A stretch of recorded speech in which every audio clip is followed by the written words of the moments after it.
श्री कृष्ण द्वारा अर्जुन को दिए हुए गीता के संदेश के कुछ सुंदर तत्व। श्री कृष्ण जी ने श्लोक नंबर 11 का अर्थ बताया है।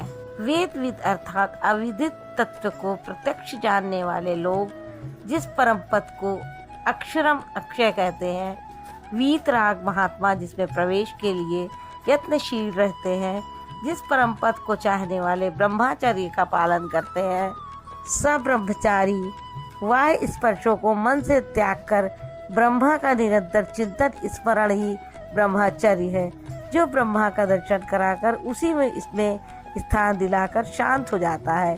इस आचरण से इंद्रिय संयम ही नहीं बल्कि सकलेंद्रिय संयम स्वतः हो जाता है। इस प्रकार जो ब्रह्मचर्य का आचरण करते हैं, जो हृदय में संग्रह करने योग्य है, धारण करने योग्य है, उस पद को मैं अर्जुन तुम्हारे लिए कहूँगा।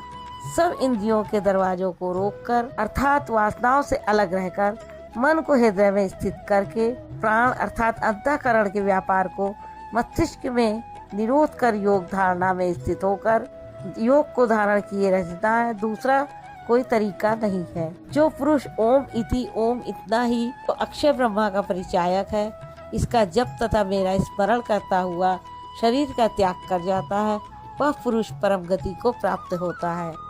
श्री कृष्ण एक योगेश्वर परम तत्व में स्थित महापुरुष सद्गुरु थे। योगेश्वर श्री कृष्ण ने बताया कि ओम अक्षय ब्रह्मा का परिचायक है, तू इसका जप करो और ध्यान मेरा करो। भक्ति के हर महापुरुष का नाम वही होता है जिसे वह प्राप्त है, जिसमें वह विलय है। इसलिए नाम ओम बताया और रूप अपना। कृष्ण कृष्ण जपने का निर्देश नहीं दिया, लेकिन कालांतर में उनका नाम जपना आरंभ कर दिया और अपनी श्रद्धा के अनुसार उसका फल भी पाते हैं। जैसा कि मनुष्य की श्रद्धा जहाँ टिक जाती है, वहाँ मैं ही उसकी श्रद्धा को पुष्ट करता हूँ तथा मैं ही फल का विधान भी करता हूँ। श्री कृष्ण ओम पर बल देते हैं। ओ हम सा ओम अर्थात वह सत्ता मेरे भीतर है, कहीं बाहर ना ढूंढने लगे। या ओम भी उस परम सत्ता का परिचय देकर शांत हो जाता है। वास्तव में उन प्रभु के अनंत नाम है, किंतु जप के लिए वही नाम सार्थक हो जो छोटा हो, जो श्वास में ढल जाए और एक परमात्मा का बोध कराता हो और विलय हो जाता है। उसी क्षण शरीर के संबंध का त्याग हो जाता है। केवल मरने से शरीर पीछा नहीं छोड़ती। श्री कृष्ण जी ने श्लोक नंबर 14 में बताया है कि मेरे अतिरिक्त और कोई चित्त में है ही नहीं। अन्य किसी का चिंतन न करता हुआ अर्थात अनन्य चित्त से स्थिर हुआ जो अनवरत मेरा स्मरण करता है, उसे नित्य मुझ में युक्त योगी के लिए मैं सुलभ हूँ। मुझे प्राप्त कर वे दुखों के स्थान स्वरूप क्षणभंगुर पुनर्जन्म को प्राप्त नहीं होते, बल्कि परम सिद्धि को प्राप्त होते हैं। अर्थात मुझे प्राप्त होना अथवा परम सिद्धि को प्राप्त होना एक ही बात है। केवल भगवान ही ऐसे हैं जिन्हें पाकर उस पुरुष का पुनर्जन्म नहीं होता।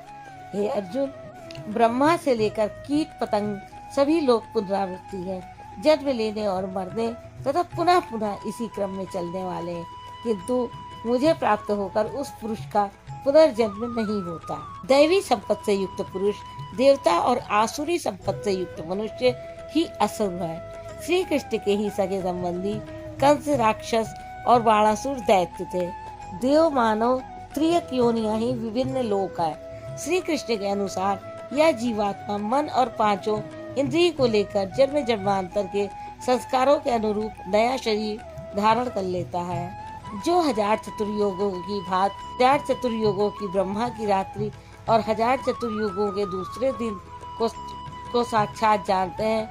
वे पुरुष समय के तत्व को यथार्थ जानते हैं। इस श्लोक में दिन और रात, विद्या और अविद्या के रूपक है। ब्रह्मा विद्या से संयुक्त बुद्धि ब्रह्मा की प्रवेश का, ब्रह्मा विदृष्ट बुद्धि ब्रह्मा की पराकाष्ठा है। विद्या से संयुक्त बुद्धि ही ब्रह्मा का दिन है। जब विद्या कार्यरत होती है, उस समय योगी स्वरूप की ओर अग्रसर होता है।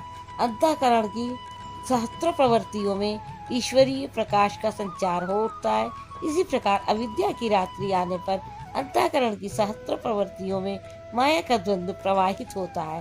प्रकाश और अंधकार की यहाँ तक सीमा है। इसके पश्चात ना तो अविद्या रह जाती है और न विद्या। वह परम तत्व परमात्मा विदित हो जाता है, जो इसे तत्व से भली प्रकार जानते हैं। वे योगी जन काल के तत्व को जानने वाले हैं कि कब अविद्या की रात होती है, कब विद्या का दिन आता है। प्रारंभिक मनीषी अंतःकरण को चित्त अथवा कभी कभी केवल बुद्धि कहकर संबोधित करते थे। कालांतर में अंतःकरण का विभाजन मन, बुद्धि, चित्त और अहंकार की 4 प्रमुख वृत्तियों में किया गया। वैसे अंतःकरण की प्रवृत्तियां अनंत है। बुद्धि के अंतराल में ही अविद्या की रात्रि होती है और उसी बुद्धि में विद्या का दिन भी होता है। यही ब्रह्मा की रात्रि और दिन है। जगत रूपी रात्रि में सभी अचेत पड़े रहते हैं। प्रकृति में विचरण करती हुई उनकी बुद्धि उस प्रकाश स्वरूप को नहीं देख पाती, किंतु योग का आचरण करने वाले योगी इसमें जग जाते हैं। वे स्वरूप की ओर बढ़ते हैं। श्लोक नंबर 18 में श्री कृष्ण जी ने ब्रह्मा के दिन के प्रवेश काल में अर्थात विद्या के प्रवेश काल में संपूर्ण प्राणी अव्यक्त बुद्धि में जागृत हो जाते हैं और रात्रि के प्रवेश काल में उसी अव्यक्त अदृश्य बुद्धि में जागृति के सूक्ष्म तत्व अचेत हो जाते हैं। वे प्राणी अविद्या की रात्रि में स्वरूप को स्पष्ट देख नहीं पाते, किंतु उनका अस्तित्व रहता है। जागृत होने और अचेत होने का माध्यम या बुद्धि है, जो सब में अव्यक्त रहती, दृष्टिगोचर नहीं है। हे पार्थ, सब प्राणी इस प्रकार जागृत होकर प्रकृति से विवश होकर अविद्या रूपी रात्रि के आने पर अचेत हो जाते हैं। वे नहीं देख पाते कि उनका लक्ष्य क्या है। दिन के प्रवेश काल में वे पुनः जागृत हो जाते हैं। जब तक बुद्धि है तब तक इसके अंतराल में विद्या और अविद्या का क्रम चलता रहता है। तब तक यह साधक ही है, महापुरुष नहीं।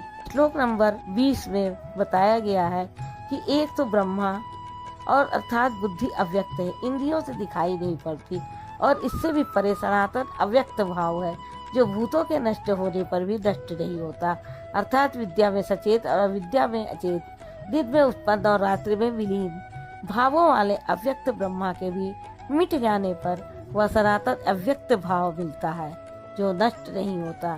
बुद्धि में होने वाले उक्त दोनों उतार चढ़ाव जब मिट जाते हैं तब सनातन अव्यक्त भाव मिलता है, जो मेरा परम धाम है। जब सनातन अव्यक्त भाव प्राप्त हो गया तो बुद्धि भी उसी भाव में रंग जाती है, उसी भाव को धारण कर लेती है। इसलिए वह बुद्धि स्वयं तो मिट जाती है और उसके स्थान पर सनातन अव्यक्त भाव ही शेष बचता है। राधे राधे।